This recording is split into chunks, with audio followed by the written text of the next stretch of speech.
J'inviterai maintenant sur la scène Mme Philomena Roti-Roti, députée de Jeanne-Mance-Vigée et présidente du caucus du gouvernement. Mme Dominique Anglade, députée de Saint-Henri-Sainte-Anne, vice-première ministre du Québec, ministre de l'Économie, de la Science et de l'Innovation et ministre responsable de la stratégie numérique. M. Pierre Arcan, député de Mont-Royal, ministre responsable de l'administration gouvernementale et de la révision permanente des programmes, président du Conseil du Trésor et ministre responsable de la région de la Côte-Nord. M. Gaétan Barrette, député de Lapinière, ministre de la Santé et des Services sociaux, ainsi que M. Sébastien Proulx, député de Jean Talon, ministre de l'Éducation, du Loisir et du Sport et ministre responsable de la région de la Capitale-Nationale pour le prochain segment.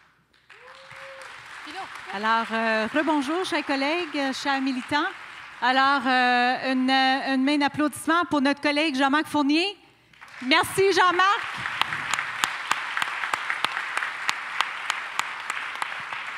Alors, comme il a si bien illustré, le Québec a connu des grands changements sous l'impulsion de notre gouvernement, dirigé par notre chef Philippe Couillard, qui nous a permis de faire face aux défis d'ailleurs et de faire évoluer notre société. Fidèle à notre histoire, le Parti libéral du Québec, au défi d'alors que nous impose un monde en constante évolution. Aujourd'hui, nous avons avec nous 4 ministres de notre grande famille libérale qui ont été des acteurs importants des changements que nous avons vécus et qui vont nous expliquer où était le Québec en 2014 et quelles actions ont été prises pour en arriver où nous sommes aujourd'hui.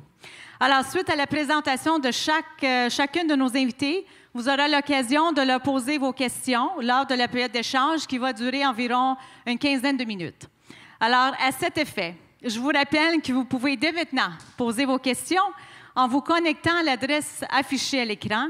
Alors, avant de céder la parole à nos invités, permettez-moi, et je sais que vous les connaissez tous, mais laissez-moi le plaisir de vous les présenter. Alors, à ma gauche, Pierre Arcan, député de Mont-Royal, ministre responsable de l'administration gouvernementale et de la révision permanente des programmes, président du Conseil de Trésor et ministre responsable de la région de la Côte-Nord.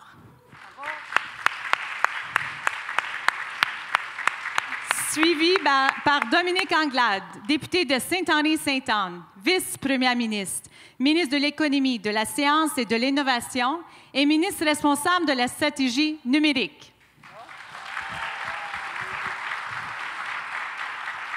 Suivi par notre étoile de la journée, Gaétan Barrette, député de la Pinière et ministre de la Santé et des Services sociaux.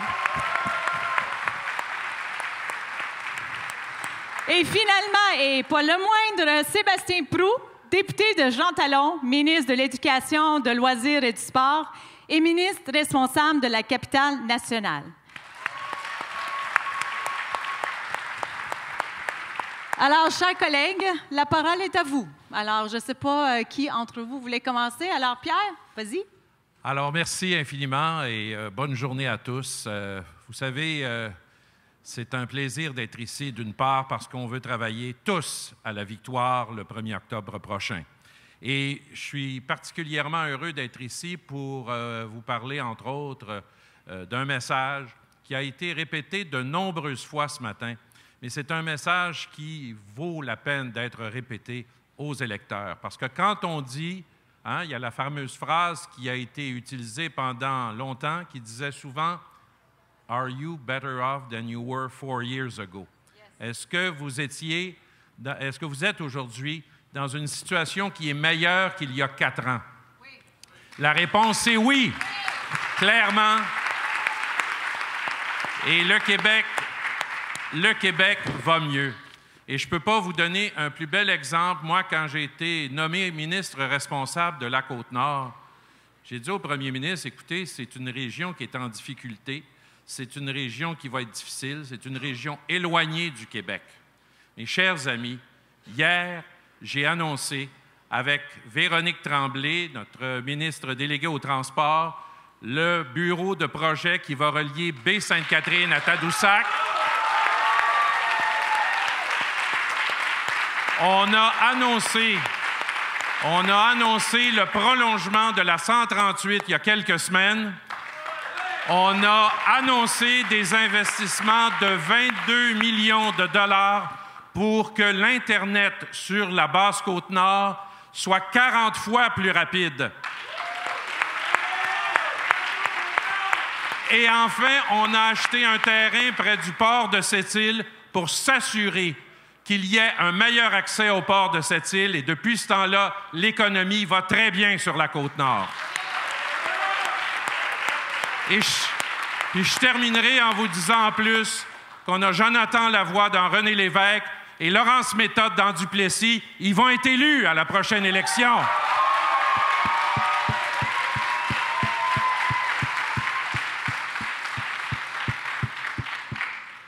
Écoutez, je sais que ça a été dit à quelques reprises, mais pensez-y un instant. On est arrivé en 2014. On est arrivé en 2014, puis on a dit les choses suivantes. Nous voulons créer un nouveau Québec. On veut investir davantage dans les services à la population. On veut rembourser la dette du Québec. Et on va le faire avec l'équilibre budgétaire. Les gens nous ont tous dit, c'est impossible. Les partis d'opposition disaient, c'est impossible.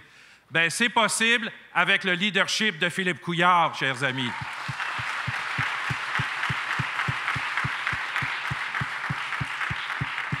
Vous savez, on disait toujours, hein, c'est une phrase, je pense, de Robert Bourassa, « Il ne peut pas y avoir de progrès social sans progrès économique. » Le progrès économique, c'est fondamental. Jean-Marc vous l'a répété il y a quelques minutes. Pourquoi? Parce qu'avec un progrès économique, on peut assurer une meilleure qualité de vie pour les citoyens.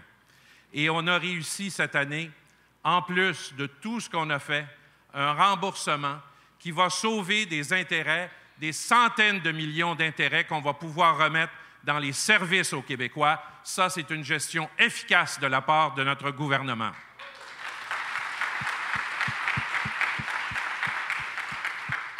Vous le savez, dans plusieurs régions du Québec, c'est le plein emploi. Dans d'autres régions, on a réussi à diminuer de façon substantielle les niveaux d'emploi. Écoutez, on se promène un peu partout, juste au Canada, et les gens vous disent « Mais qu'est-ce qui se passe au Québec? C'est incroyable, vous étiez dans des périodes difficiles. » Et vraiment, aujourd'hui, on s'aperçoit qu'au Québec, on est vraiment dans une situation exceptionnelle. Juste les exportations, je vais vous donner un chiffre que j'ai ici. Au niveau des exportations, les exportations partout au Canada, la moyenne de croissance de la dernière année, c'est 5,3 %. Pour ce qui est du Québec actuellement, on est à 13,5 % d'exportation.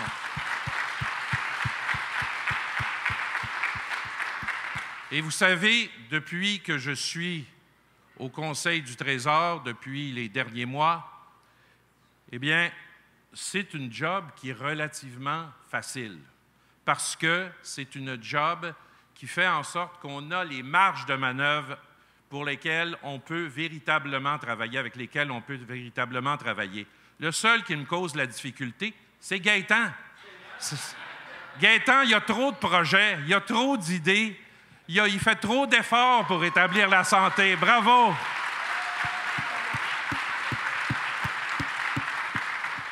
Je veux vous parler brièvement du plan québécois des infrastructures. On a parlé de mobilité durable, le REM, la ligne bleue à Montréal, le projet de transport structurant à Québec. On parle de différents projets un peu partout au Québec, dans toutes les régions du Québec. Cette année, le plan québécois des infrastructures, c'est 100 milliards de dollars pour les 10 prochaines années. C'est du jamais vu au Québec. Et les gens nous disent « Ah, ben c'est parce que vous êtes en élection que vous faites ça. » La réponse à ça est toujours la même. On fait ça avec l'argent que l'on a et on fait ça avec l'argent qu'on a créé, chers amis.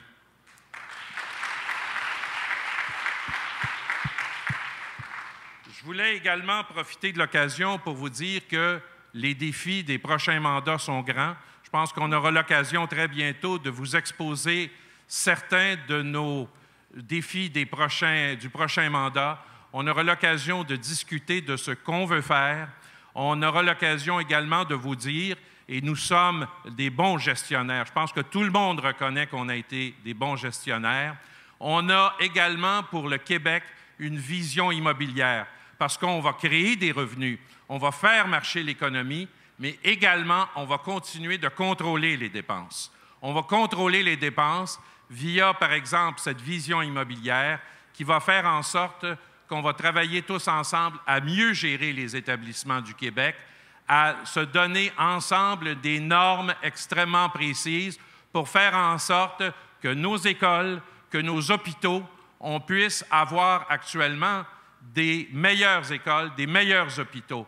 Vous le savez peut-être pas, mais sur le 100 milliards des 10 prochaines années, au niveau du plan québécois des infrastructures, c'est entre 60 et 70 %, c'est pour la rénovation de bâtiments existants et de routes existantes, chers amis.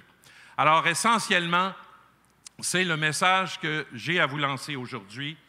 I need to tell you very frankly that, again, I'm a very proud Liberal.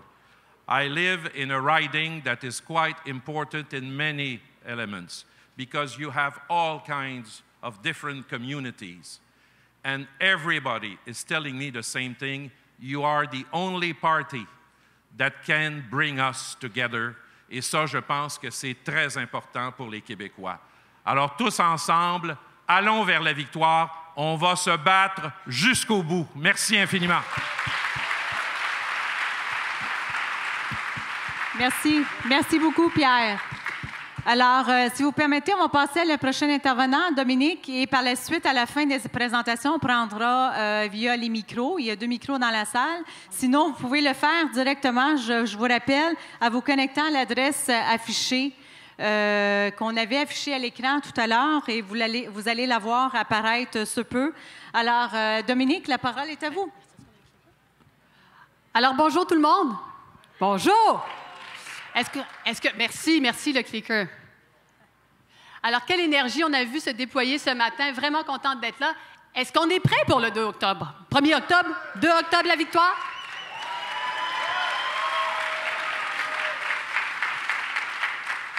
Est-ce qu'on est prêt à relever nos manches et à faire en sorte qu'on va avoir un gouvernement libéral majoritaire avec Philippe Couillard? Woo!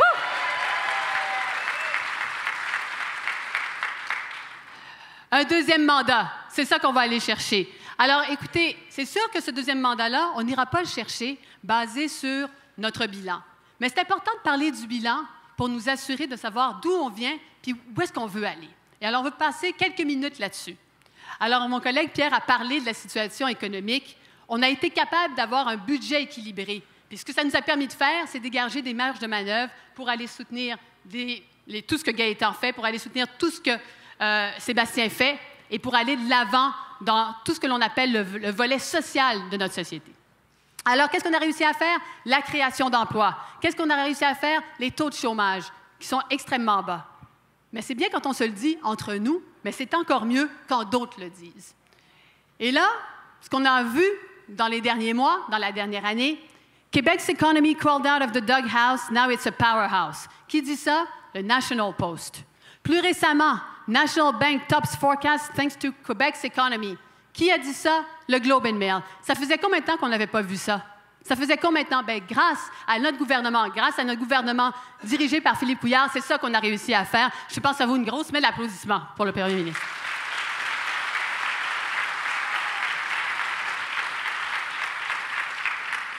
On a réussi à faire ça parce qu'on a tous travaillé ensemble, mais aussi parce qu'on a bâti notre développement économique sur 3 piliers qui sont importants. L'entrepreneuriat, le manufacturier innovant et les exportations. L'entrepreneuriat, on a fait des grandes choses. Mon collègue Stéphane Billette a lancé le plan d'action gouvernemental en entrepreneuriat. Ça a fait en sorte que les gens ont envie d'entreprendre. Aujourd'hui, c'est 40 % des entrepreneurs qui ont entre 18 et 34 ans qui sont en train de partir en affaires. C'est énorme. On a vraiment changé la donne. Oui, on peut applaudir.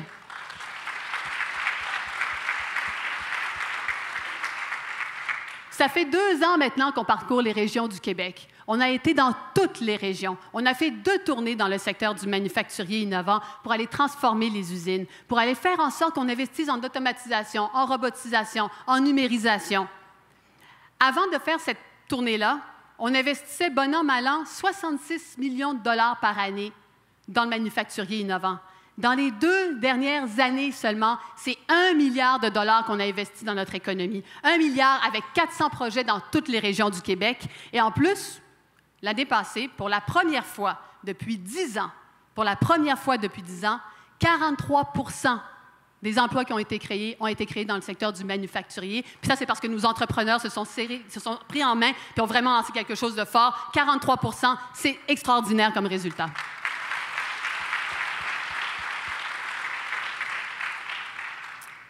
Et là, il y a quelques semaines, vous savez, François Legault, il aime beaucoup parler de productivité. Il aime beaucoup dire qu'il faut qu'on ait des emplois qui soient payants.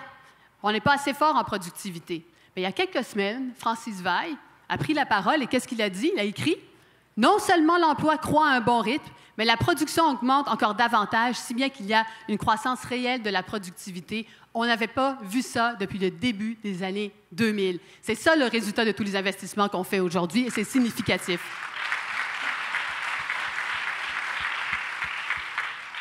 Tout ça se fait sous fond d'innovation, mais un élément en particulier à mentionner par rapport à ce que l'on a fait dans les dernières années, Québec branché. Brancher toutes nos régions du Québec. Faire en sorte que dans toutes nos régions, on ait une vitalité économique, que les gens viennent, que les gens décident de s'installer, qu'on garde nos jeunes dans les régions. Ça se fait quand on a de l'Internet haute vitesse partout.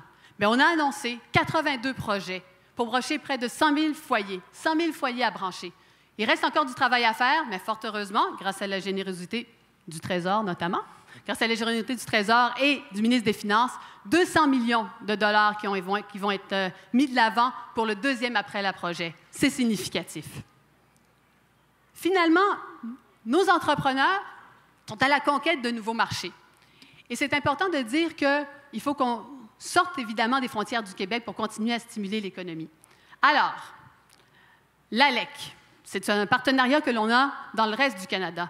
40 % de nos exportations vont dans le reste du Canada. Mais il faut se rappeler une chose. On exporte plus en Alberta qu'on exporte en Chine. On exporte plus au Nouveau-Brunswick qu'on exporte en France. Le marché, il est très important et on veut continuer à ce que nos entreprises pénètrent les marchés canadiens. L'AECG, 500 millions de consommateurs. 500 millions de consommateurs pour toutes nos entreprises, avec réellement un impact considérable sur leur capacité à aller explorer ces nouveaux marchés-là dans toutes sortes de secteurs. On va continuer à les encourager là-dedans. L'ALENA. Alors, nous avons un résident de la Maison-Blanche qui est parfois un peu difficile. Cela dit, qu'est-ce qui s'est passé quand on a eu des impacts importants sur le bois d'œuvre puis qu'on s'est fait imposer des tarifs? Qu'est-ce qu'on a fait? Est-ce qu'on s'est tenu debout? Est-ce qu'on s'est tenu debout pour le bois d'œuvre? Est-ce qu'on s'est tenu debout pour l'aérospatiale? Est-ce qu'on va se tenir debout pour l'acier et l'aluminium? On va se tenir debout pour l'acier et l'aluminium, puis on va leur montrer qu'au Québec, on défend nos travailleurs, qu'on défend nos usines, qu'on défend nos entreprises, et on fait en sorte que tout l'aluminium que nous avons, tout l'acier que nous avons, on va en prendre bien soin. Il y a 10 alumineries au Canada, il y en a 9 qui sont au Québec. Je peux vous garantir une chose, c'est qu'on va utiliser une manière rigoureuse pour faire les choses. On va utiliser une manière systématique pour protéger nos entreprises et faire en sorte qu'on sera à leur côté. Les exportations, juste 2 chiffres. L'année passée, on a exporté 2 des exportations internationales, une croissance de 2 % sur les marchés internationaux pour le Québec. La moyenne canadienne, c'est 1,4 %. Encore une fois, on a su montrer qu'on était bien meilleur et on a su montrer qu'on était une locomotive pour le Canada. En terminant, je pense qu'il faut qu'on se dise qu'avec l'élan que l'on a, on veut continuer à aller de l'avant. On veut continuer à ce que nos entreprises investissent. Et je vous dirais la chose suivante. Vous savez, je suis d'origine haïtienne, puis j'ai dit... Je vais terminer un peu avec une citation créole qui rejoint beaucoup les intérêts de l'économie. La citation dit la chose suivante. « L'argent n'empoche pas fait petite. » L'argent n'empoche pas fait petite. Ce que ça veut dire, ça, c'est que l'argent qui est dans vos poches ne fait pas de bébé. Il faut le sortir, il faut l'investir. Il faut que nos entrepreneurs continuent d'investir. Il faut qu'on continue d'être à la conquête de nouveaux marchés. Il faut qu'on continue d'aller de l'avant. Il faut qu'on continue à faire en sorte que tout le monde veuille vraiment mettre l'épaule à la roue. Et c'est ensemble qu'on va réussir à le faire. Et nous, on sera toujours là pour épauler nos entreprises et faire en sorte que le 2 octobre, on commence le travail avec un mandat majoritaire libéral avec notre chef, Philippe Couillard. Merci beaucoup tout le monde. Merci. Merci, Dominique. Alors, Gaétan et Sébastien, je sais que vous avez beaucoup à dire, mais si on veut laisser le temps aux militants de vous poser des questions, je vous demanderai d'être pas si long que les autres collègues, s'il vous plaît. Alors, Gaétan, la parole est à vous. Alors, comme vous le savez, je ne suis pas capable. Lui non plus. Mais c'est un bel effort. Alors... J'ai essayé, chers militants. J'ai essayé. Je ne veux pas que le compteur... Oui, va faire venir la whip. Nicole, là, tu vas bientôt me fouetter de loin. Avant que mon compteur commence, Monsieur le Premier ministre, je vais vous remercier d'une chose. Je vais vous remercier à la santé de m'avoir donné une collègue extraordinaire parce que c'est le ministère de la Santé et des Services sociaux. Applaudissions, Lucie Charlebois, ministre déléguée à la Santé, réadaptation, protection de la jeunesse et des saines habitudes de vie. Lève-toi, Lucie.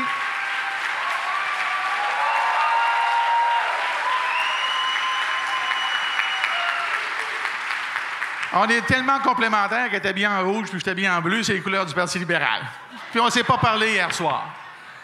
Alors, écoutez, c'est impossible de faire le bilan, évidemment, en 5 minutes ou en 10 probablement, parce que je le fais dans mon comté, ça prend 2 heures. Mais on va quand même faire un survol parce que quand on a été élu sous Philippe Couillard en 2014, notre slogan, c'était qu'on allait s'occuper des vraies affaires. Et la santé, c'est-tu une vraie affaire, ça? Qu'est-ce que vous en pensez? Et c'est un peu normal que je passe après mon collègue. Écoute, Pierre, je vais t'appeler mon beau Pierre, mais je vais dire aussi la même chose à Carlos parce qu'on a une économie qui est saine et parce qu'on est un gouvernement qui gère bien les choses, on est capable de faire des choses pour la population qu'on représente. Regardez là, auriez-vous pensé avant même le début de ce mandat qu'on allait réussir à faire inscrire 1,1 million de personnes de plus pour avoir accès à un médecin de famille? C'était impensable, c'était même pas mentionné par les autres partis. On le fait, on n'a pas fini. Et on va se rendre à notre 85 %. On y en manque 300 000. On avait dit qu'on créerait 300 groupes de médecine de famille à la fin de notre exercice. On est rendu à 326 et on continue d'augmenter. On avait annoncé 50 super cliniques. On en a aujourd'hui 42 sur tout le territoire du Québec, ou presque. Et on aura dans les 10 prochains jours l'annonce, l'inauguration de la 45e. Et quand vous reviendrez des vacances, la 50e aura été annoncée.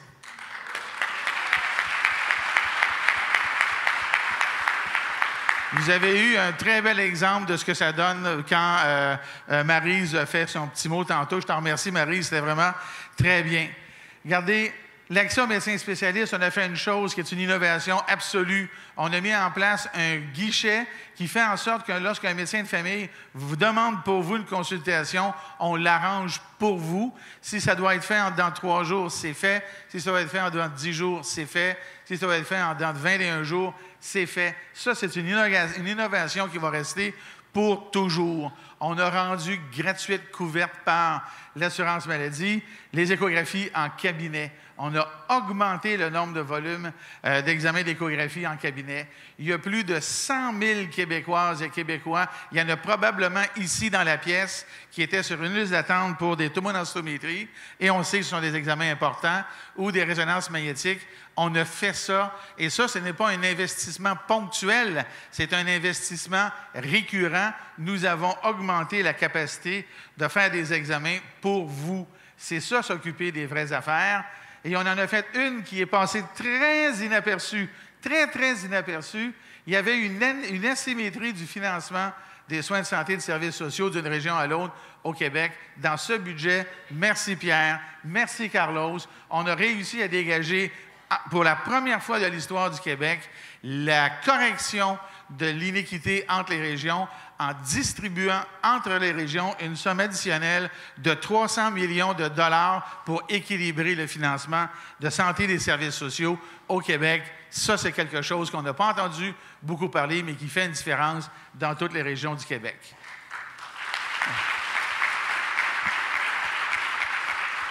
Des vraies réalisations, 92 % sont opérés en dedans de 6 mois au Québec. Peu importe le type de chirurgie. 99 % dans un an, et c'est en train de baisser. C'est pas assez sur un an. On a presque éliminé les plus d'un an. On est en train de s'approcher de notre objectif, c'est-à-dire tout le monde en dedans de 6 mois. Mais en oncologie, ça, c'est une donnée que vous n'avez jamais entendu parler. Donc, vous n'avez jamais entendu parler. En oncologie, actuellement, dans notre mandat, nous avons réduit de 6 jours. Ça a l'air de rien, là, mais quand on vise à faire en sorte que la moyenne soit de 28 jours et qu'on diminue ça de 6 jours par rapport au moment où on est arrivé, faites le calcul, ça, c'est un accomplissement qui est substantiel. 6 500 chirurgies additionnelles ont été faites au Québec et dans nos 3 projets pilotes. Vous savez les 3 cliniques, là, contre lesquelles les gens se sont opposés, les 3 cliniques dans lesquelles on a opéré par le public, avec la même qualité que le public, des gens qui étaient sur la liste d'attente. Il y a 25 000 citoyens, citoyennes du Québec qui sont sortis de la liste d'attente parce qu'on a eu ce projet-là. Ça, c'est une avancée. C'est un des sujets de l'heure et qui va l'être pas simplement aujourd'hui, la semaine prochaine, mais dans 10 ans, dans 15 ans, dans 20 ans. La nécessité pour un gouvernement de faire en sorte qu'on développe des soins à domicile de qualité pour nos aînés. On s'était engagé en 2014 à injecter dans le système un cumulatif de 750 millions de dollars de plus pour donner les soins à domicile. On est rendu à 850 millions. Et ça n'est pas terminé. Depuis mai 2017, on a engagé plus de 800 professionnels pour faire en sorte qu'on donne de plus de soins et de meilleurs soins à domicile. Je vais vous montrer quelque chose là, qui résume la chose. En 8 ans, précédemment, c'est plus que l'inflation, là.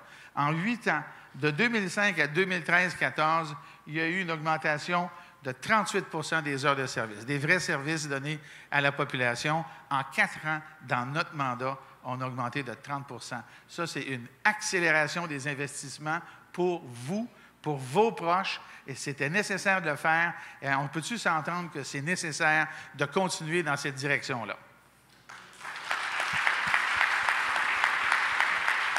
En CHSLD, M. le Premier ministre, je vous remercie pour vos bons mots. Ben oui, il fallait les poser, ces gestes-là.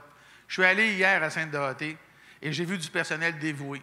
J'ai vu du personnel qui était déçu.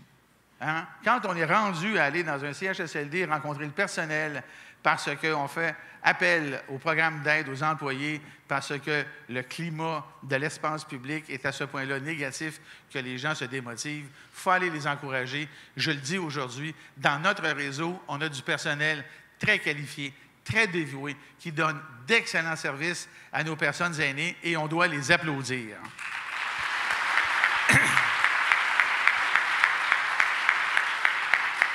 Et oui, c'est vrai qu'il faut améliorer l'offre de services, puis c'est vrai qu'il faut faire en sorte qu'on revoie la problématique des ressources humaines. Et c'est pour ça qu'on fait les fameux projets ratios dont vous avez entendu parler. C'est pour ça qu'on a choisi d'engager du personnel.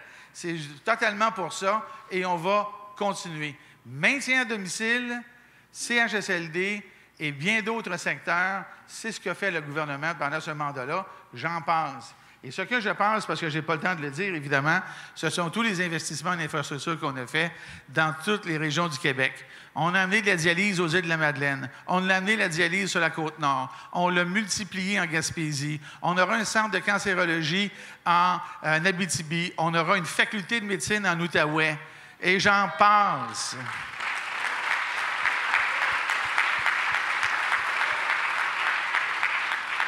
On a un nouveau centre mère. On va avoir un centre mère-enfant à Saint-Jean.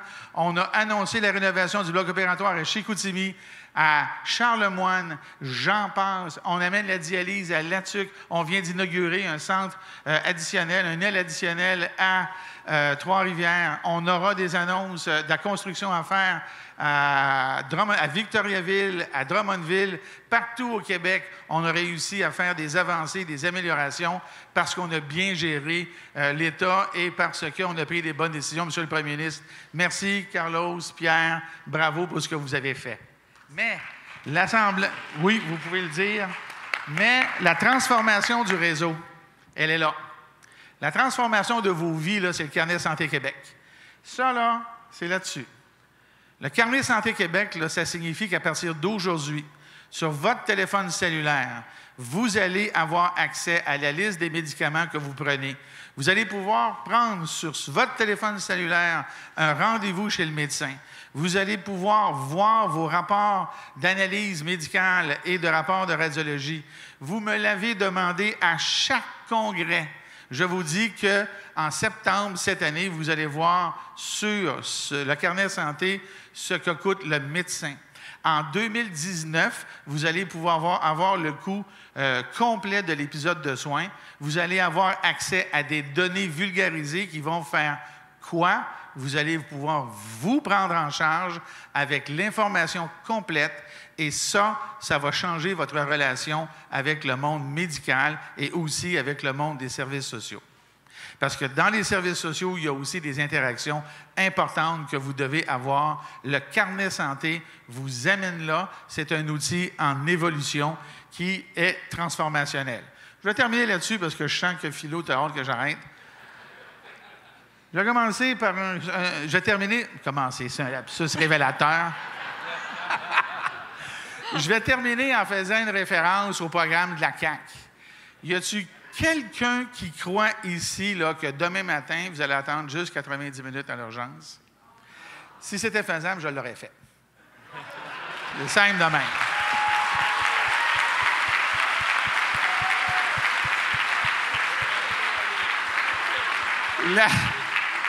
La CAQ se promène en disant qu'ils sont le parti du changement. En santé, on a changé le système. En réalité, la CAQ, ce n'est pas le parti du changement, c'est le parti en retard. C'est ça, la réalité.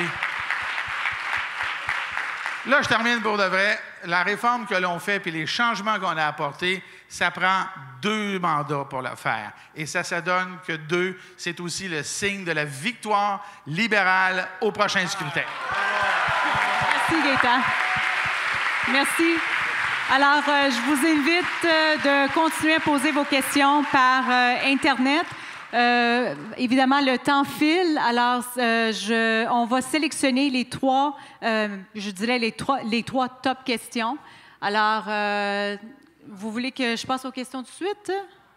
Non? Alors, c'est ça, juste pour vous montrer à quel point que ça rentre les questions sur Internet. Alors, Sébastien, la parole est à toi. Merci beaucoup, Philo. Écoutez, très heureux d'être ici, moi également, avec vous. Vous avez vu, on a des collègues très inspirants ici au gouvernement pour travailler avec vous. Moi, c'est-tu parce qu'il n'y a plus de temps qu'ils ne veulent plus que ça marche? Ou... Ça se peut. Il faudrait changer l'écran, pourrait partir la patente, s'il vous plaît?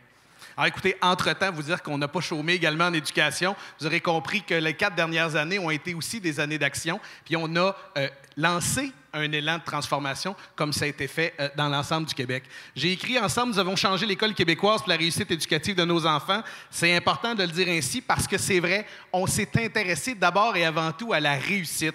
Avant, on était distrait un peu. Là, on ne l'est plus. On connaît nos objectifs. On veut que tous les enfants puissent réussir. J'ai dit, puis je vais répéter, puis je vous invite à le dire, quand on a créé le ministère de l'Éducation, c'est important, là, on a fait intervenir l'État. Qu'est-ce qui s'est passé? On s'est dit qu'il faut rendre l'école accessible.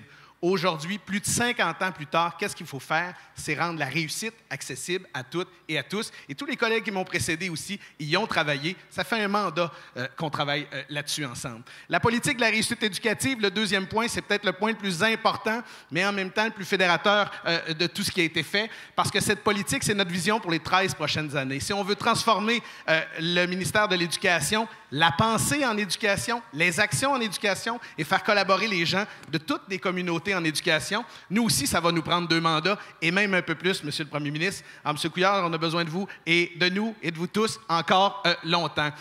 Dans les mesures qui ont été mises de l'avant et qui sont concrètes, il y a des fois, les gens vont vous dire « c'est pas concret. Allez dans une école, vous allez le voir. 8 500 ressources supplémentaires au cours des 5 prochaines années. Jean-Marc avait 10 000 tantôt, ça inclut l'enseignement supérieur. Mais juste dans nos écoles primaires et secondaires, 8 500 ressources. Ce pas des ressources qui étaient là avant, qui ne sont plus. C'est des nouvelles ressources qui sont embauchées année après année. 2 réponses à la question « Pourquoi pas 8 500 d'un coup? » D'abord, parce qu'il faut dire la vérité aux gens, il faut avoir la capacité financière des payer. Deuxièmement, si on avait embauché 8 500 ressources d'un coup, ce serait pour faire la même affaire qu'aujourd'hui. C'est pas ça qu'on veut. On veut transformer le système d'éducation. On veut qu'ils arrivent en temps pour qu'ils puissent intervenir au bon moment et à la bonne place dans les classes. La révision du financement pour les élèves avec des besoins particuliers, vous le savez, on parle énormément d'eux. Il y a eu une augmentation de ces élèves qui ont des besoins particuliers, notamment parce que la science a fait des pas de géant et que nos pratiques pédagogiques aussi évoluent.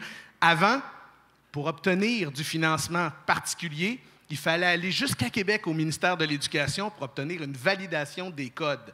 Ça veut dire que pour un parent qui avait travaillé à faire reconnaître les difficultés de son enfant, ça voulait dire aller chez le médecin, aller chez le spécialiste, déposer son dossier à l'école. L'école devait monter le dossier, l'envoyer à la commission scolaire. La commission scolaire l'envoyait à Québec. Québec donnait une réponse. Et ensuite, la lettre revenait, puis après, l'argent.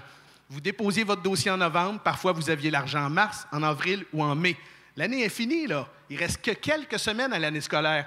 À partir de septembre prochain, le financement y arrive en septembre, les services y arrivent en septembre et la validation des codes au ministère de l'Éducation, c'est terminé.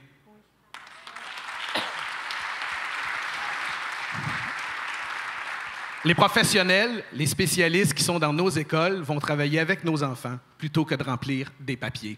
Stratégie 0-8 ans, c'est extrêmement important. Ça vient aussi de la politique et de ce qu'on a fait en service de garde et avec le ministère de la Famille. Je veux saluer Luc, on a travaillé ce dossier-là ensemble. C'est extrêmement important. Ce qu'on dit au Parti libéral du Québec, c'est que se préparer à l'école, ça ne commence pas à 4 ans ou à 5 ou 6 ans, selon les services scolaires que nous avons. Ça commence dès le début de la vie. Vous voulez avoir des enfants, vous vous mettez vous-même dans un état d'esprit pour faire réussir vos enfants. Vous avez des enfants, vous débutez à les sensibiliser, à les exposer positivement à des habiletés, à des connaissances, à des comportements qui vont faire en sorte qu'ils vont réussir. Nous, ce qu'on veut ici, là, c'est que lorsqu'ils vont entrer à l'école, lorsqu'ils vont débuter leur séjour dans une classe et pour longtemps, qu'il y ait de moins de vulnérabilité et d'écart de vulnérabilité entre les enfants. Si on peut atténuer cet écart de vulnérabilité, on va avoir réussi et c'est ces enfants-là qui ensuite réussiront. Alors, c'est extrêmement important, ça fait partie de notre stratégie. À la CAQ, se préparer à l'école, ça commence à 4 ans. Au Parti libéral du Québec, ça commence dès la naissance et ça implique les parents.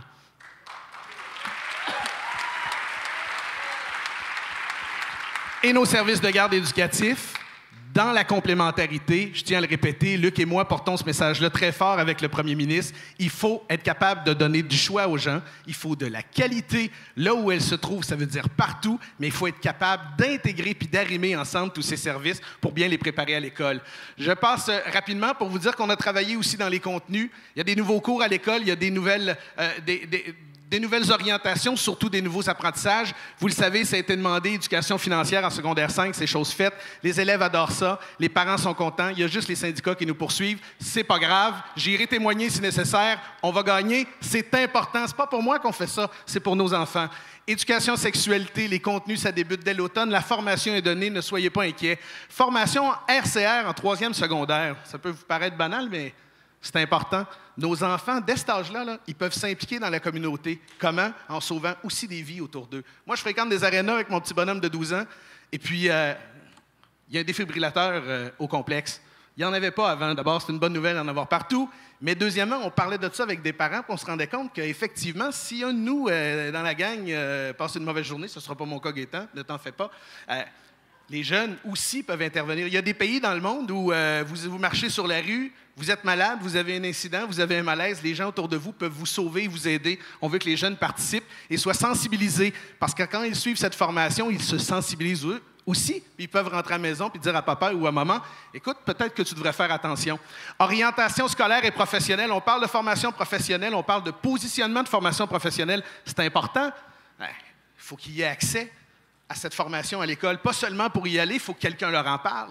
Il faut les sensibiliser. Il faut que les parents acceptent également, peut-être, de faire le deuil de l'université pour que leurs enfants puissent vivre des expériences. Et en passant, la formation professionnelle, ce n'est pas un deuxième choix, ce n'est pas un prix de consolation, c'est un premier choix dans la vie et c'est d'excellents emplois. Le nouveau programme d'histoire en secondaire 4, c'est réglé. Ça avait été long un peu, mais les collègues et moi, je veux saluer François aussi, il avait travaillé avant. Des mesures en entrepreneuriat. Dominique en a parlé tout à l'heure. Nous sommes une société de création, nous sommes une société innovante. Nos jeunes ont le goût de se lancer en affaires, ils ont le goût de créer des projets, alors on va les soutenir. 60 minutes d'activité physique par jour pour près de 500 écoles. Écoutez, on dit que les comportements, ça change d'abord par la jeunesse et les enfants.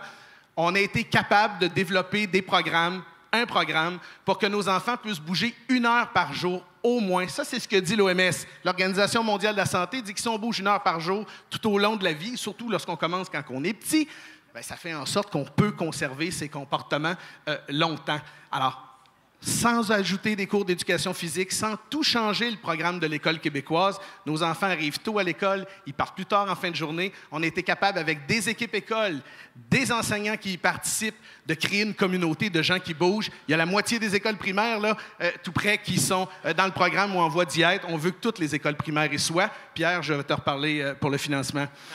20 millions supplémentaires en alphabétisation pour les apprenants adultes. Pour moi, c'est extrêmement important. Vous savez, la lecture et l'écriture, c'est à la base de tout. Cette littératie, elle est nécessaire. Et si c'est la voie de la liberté pour un individu, c'est aussi celle de la liberté pour une société. Gaétan a parlé tout à l'heure du carnet santé numérique Québec. Actuellement, si on a de plus en plus de services numériques et si on a des gens en difficulté de lecture et écriture, qu'est-ce qui arrive?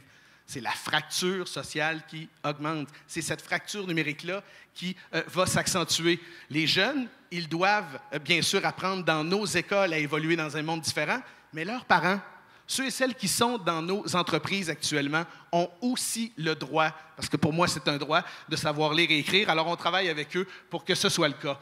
Rapidement, un plan de pouvoir accru aux écoles. On a parlé un peu de structure tout à l'heure. Je veux surtout parler de gouvernance. On a fait ce qu'il fallait pour donner des pouvoirs aux écoles, pour décentraliser vers les écoles. C'est ce qui est souhaité. Le comité de répartition de ressources, c'est pas banal. Ça a été mis en place. Encore une fois, je salue François. Ça a été fait dans le projet de loi précédent. L'idée étant de faire en sorte que les décisions se prennent le plus près de l'élève possible. Décentralisation, c'est peut-être la mesure dont on a moins parlé, mais c'est une des mesures les plus importantes. Avant, l'argent partait du ministère de l'Éducation, allait aux commissions scolaires qui en faisaient la distribution et parfois en utilisant au passage certains frais d'administration. Aujourd'hui, 500 millions d'investissements décentralisés directement dans les écoles, des enveloppes qui partent de Québec, qui passent par la commission scolaire, mais n'ont pas le droit d'arrêter, puis qui s'en vont directement dans les écoles pour être capables d'être dépensés localement. Comment? En faisant leur propre choix. C'est extrêmement important. Parents et communautés, droit de vote au commissaire parent, il fallait rééquilibrer les choses. Le 100 $ aux parents de 6 à 16 ans pour les fournitures scolaires, c'est notre gouvernement, ça, qui vient aider les parents lorsque vous avez des enfants à l'école pour acheter ces fournitures. Dans quelques jours, quelques semaines, vous verrez des balises claires sur les frais chargés aux parents pour s'assurer qu'il n'y ait pas des disparités trop grandes sur le territoire. Un projet de loi sur le protecteur de l'élève. Pourquoi? Pour que des parents et des enfants puissent faire reconnaître leurs droits en toute indépendance et surtout, et pas seulement en apparence. Règlement pour l'enseignement à la maison, mais j'ajouterais également la capacité pour le ministère de l'Éducation de contrer les établissements illégaux sur le territoire du Québec. L'éducation, c'est un droit. La fréquentation scolaire, c'est une obligation. Encore fallait-il, comme société, avoir les moyens d'intervenir. Et diminution des taxes scolaires pour plus d'équité dans une même région. Écoutez, il y a 2 partis à l'Assemblée nationale qui ont voté contre une baisse de taxes. C'est ça qu'ils ont fait. Quand ils vont aller chez vous pour vous dire « Nous, on ferait d'autres choses avec la taxe scolaire », quand vous aurez reçu votre facture, vous leur montrerez l'argent qui sera maintenant dans vos poches. C'est le Parti libéral qui y aura contribué.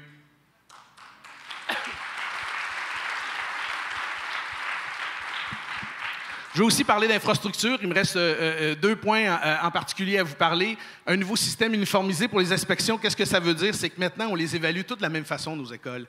Avant, ce n'était pas pareil. Alors, s'ils vous demandent si c'est une A, une B, une C, une D ou une E, l'important, c'est que ce soit une école de qualité. Moi, c'est ça l'objectif, c'est de faire en sorte que les vétustes, ils disparaissent de notre vocabulaire, mais aussi de notre réalité. Ça va prendre quelques années, mais on est bien équipés, les gens sont déterminés et on va y arriver. Mais il faut réinvestir massivement dans nos écoles. Depuis 2016, c'est 5,2 milliards de dollars qui ont été investis pour rénover et pour construire. Regardez, dans l'histoire du Québec, c'est jamais arrivé qu'aussi rapidement on fasse autant pour rénover et construire de nouvelles écoles. L'ABécole, écoutez, c'est un projet extraordinaire, c'est un projet presque de co-création. C'est des gens qui sont venus nous voir et qui ont dit, nous autres, là, on est choyés, on veut redonner à la société, on veut repenser l'école avec vous. Vous, c'est pas moi, là. Vous, c'est avec le milieu scolaire, c'est avec les parents, c'est avec les communautés. Et ces gens-là, bien, vous en verrez des nouvelles la semaine prochaine. Il y aura quelques projets à mettre de l'avant. Bien, on réinventé des écoles pour des projets existants. Puis d'ici peu de temps, des nouvelles écoles, les plus belles écoles au monde, c'est possible au Québec, seront construites ici.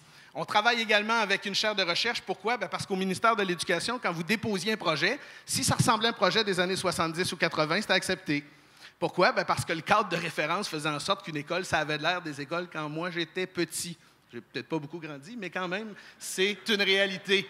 Alors, on travaille différemment. Tant qu'à rénover des écoles, vous allez me dire, bien, faisons pour que ça puisse aussi être les écoles du futur. Des classes de maternelle 4 ans, encore une fois en complémentarité. C'est pas vrai qu'on n'en fait pas. On en fait beaucoup. Mais nous, on n'est pas prudents. On dit la vérité aux gens. On met des classes de maternelle 4 ans là où il y a des besoins, là où il y a de l'espace, là où on a la capacité d'embaucher des enseignantes et des enseignants. Alors, on fait aussi des nouvelles classes d'accueil et de francisation. C'est un objectif du gouvernement. Alors, c'est extrêmement important. Je termine en parlant de numérique aussi parce que c'est essentiel. Gaétan l'a fait le coup du téléphone, je vais le faire moi aussi. Alors, moi, je dis souvent quand je vais dans les écoles ou que je fais des allocutions, ou comme j'ai fait cette semaine pour le plan numérique en éducation et en enseignement supérieur avec ma collègue Hélène David, nos enfants, là, sont venus au monde avec ça dans les mains. Peut-être pas celui-là, mais des modèles qui lui ressemblent. Et vous savez quoi? Ils savent l'utiliser. Et en passant, si vous pensez qu'ils ne savent pas l'utiliser, ils le savent. Mais il y a une chose qui est certaine, c'est que nous, on ne veut pas juste qu'ils l'utilisent. On veut qu'ils créent de la valeur avec. Parce que l'avenir, ça va être de travailler avec des outils comme ceux-là.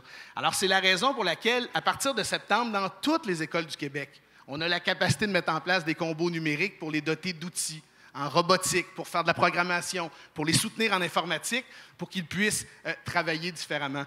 Les Journées nationales du numérique, qu'est-ce que ça veut dire? C'est que le plan numérique, puis au Québec, au lieu de juste d'envoyer la mécanique ou la quincaillerie, puis de leur dire, bien, vous nous rappellerez si ça brise, on va faire en sorte qu'il y ait des Journées nationales du numérique, on va les libérer, les profs. Ils vont être payés pour aller se former dans ce domaine. La programmation, ailleurs dans le monde, là où on pense 2 coups en avant, on fait de la programmation dès le jeune âge. C'est un langage, c'est une façon de penser, c'est une façon de travailler qui va être nécessaire dans l'avenir.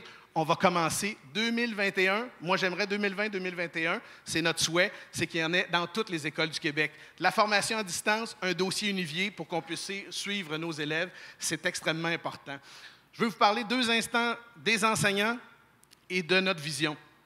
D'abord, on parle beaucoup de valorisation des professionnels puis des enseignants et enseignantes en éducation.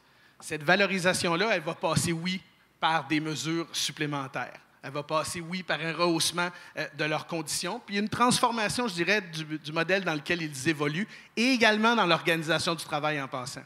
Mais elle va passer aussi par une valorisation de l'éducation. Si on valorise l'éducation, il y aura une plus grande valorisation de nos enseignantes et enseignants. Si les parents du Québec, dont j'en suis, et c'est un message positif, valorisent les enseignants de leurs enfants, il y aura une plus grande valorisation. Si on dit à nos enfants, le soir en arrivant, ton prof, ta prof, c'est un champion, il y aura une plus grande valorisation de l'éducation et nos enseignantes et enseignants. Et ça, il faut le dire, puis moi aussi, je veux publiquement les remercier. L'année scolaire se termine, les gens sont fatigués, les jeunes sont fatigués, mais vous faites un boulot qui est formidable et vous travaillez pour l'avenir de nos enfants. En terminant, Sébastien, le message de la fin, c'est le suivant. On travaille très fort, puis nous aussi, on en a un élan en éducation. Il y a une transformation qui se fait, et elle est importante. Pourquoi? Parce que si la gouvernance, l'économie et la santé se transforment, il faut que l'éducation se transforme parce que c'est le socle sur lequel tout le reste va se bâtir, et tout le reste est possible. Et si vous nous demandez pourquoi les collègues et moi, on est toujours dans des écoles, à chaque semaine, c'est parce qu'on est comme vous, on les aime, nos enfants. Merci, Sébastien. Alors, vous voyez, chers militants, on a accompli beaucoup dans notre premier mandat. Alors, imaginez si, quand on va avoir le pouvoir le 1er octobre et réaliser qu'est-ce qu'on peut réaliser dans le prochain mandat. Alors, on va passer à la période des questions numériques. Alors, on va prendre les 2 premières questions. La première, le gouvernement devrait-il épargner aujourd'hui pour faire face à l'accroissement des coûts de santé futurs liés au changement de la structure démographique du Québec? Alors, je ne sais pas quel ministre voudrait... Pierre? Je pense que le gouvernement devrait épargner un peu, oui. Clairement, mais je pense que c'est une question que Gaétan et moi, on se pose sur une base régulière. On disait qu'en 1994, les coûts de la santé, c'était environ 33 %. Aujourd'hui, c'est 50 % du budget du Québec. Alors, il est clair qu'il y a un enjeu à ce niveau-là et ça fera partie certainement des discussions qu'on va avoir. Mais je dois dire à la décharge que Gaétan a fait un travail absolument formidable au cours du dernier mandat. Entre autres, regardez ce qui s'est passé au niveau de la santé. On a, par exemple, avec les CIS, là, on a réduit le nombre, de façon incroyable, le nombre de conseils d'administration dans un premier temps. Tout ce qu'on a fait au niveau des génériques, c'est des centaines et des centaines de millions de dollars qu'on a évidemment fait. Et également au niveau, par exemple, du travail qui est fait par les pharmaciens maintenant, des prescriptions qu'ils peuvent faire. Il y a déjà une ébauche de ce côté-là, mais il est clair qu'il faut aller plus loin. Alors, merci. Je demande d'être bref, Gaétan, parce que j'aimerais ça passer quelques questions, s'il vous plaît. Très brièvement, ça devient une question de saine gestion. La question qui est posée ici, dans un certain sens, est-ce que c'est possible de construire un capital qui va générer des intérêts pour faire face à la croissance des coûts de santé? C'est mathématiquement difficile compte tenu de l'échéancier temporel. Donc, ça devient un enjeu de budget courant. Et à cet égard-là, je pense que Pierre a fait d'excellents commentaires. Moi, je peux rajouter l'énergie qu'on met, par exemple, dans le médicament. Vous, ici, là, dans la pièce qui bénéficiez du régime général d'assurance médicaments, cet été, vous allez voir une baisse de votre facture parce qu'on a baissé de 40 % le prix des génériques. Alors, ça devient une question de saine gestion et de bon choix dans un environnement qui est celui de finances publiques équilibrées. Moins d'argent sur la dette, plus d'argent sur les services. Et c'est ensemble qu'on réussit à faire ça en équipe au gouvernement. Merci, Gaétan. Alors, pourquoi ne pas féliciter la reconnaissance des diplômes des infirmières étrangers pour faire face à l'importance manque? Alors, la problématique de la reconnaissance des diplômes, elle est beaucoup plus simple aujourd'hui qu'elle ne l'était. Alors, nous avons fait beaucoup de démarches auprès des ordres professionnels, que ce soit les médecins ou les infirmières. On a aussi constaté dans notre mandat que le goulot, là, le point d'achoppement structurel dans la séquence du cheminement d'une personne diplômée à l'étranger n'est plus l'ordre professionnel, mais bien l'obtention de stages. Les stages, maintenant, on les multiplie, puis je vais vous donner un exemple bien simple. Cette année, là, vous avez vu dans les médias qu'il y avait 68 places non prises par les résidents en médecine de famille, mais c'est 68 places qui vont être utilisées pour faire donner des stages à des diplômés à l'étranger. Et ça nous permet d'avoir plus de médecins qui sont sur le terrain, qui donnent à ce moment-là plus de possibilités pour des stages pour les infirmières. Alors, pour tous les professionnels, on est dans une dynamique d'intégration et de facilitation du cheminement pour arriver au marché du travail au Québec, parce qu'on en a besoin et on en aura besoin dans les prochaines années. Alors, oui. Alors, merci beaucoup, chers collègues. Alors, ça conclut notre période de présentation. Alors, je vous remercie tous pour votre participation. Et s'il vous plaît, veuillez donner un main d'applaudissement à nos ministres. Merci et bon dîner à tous.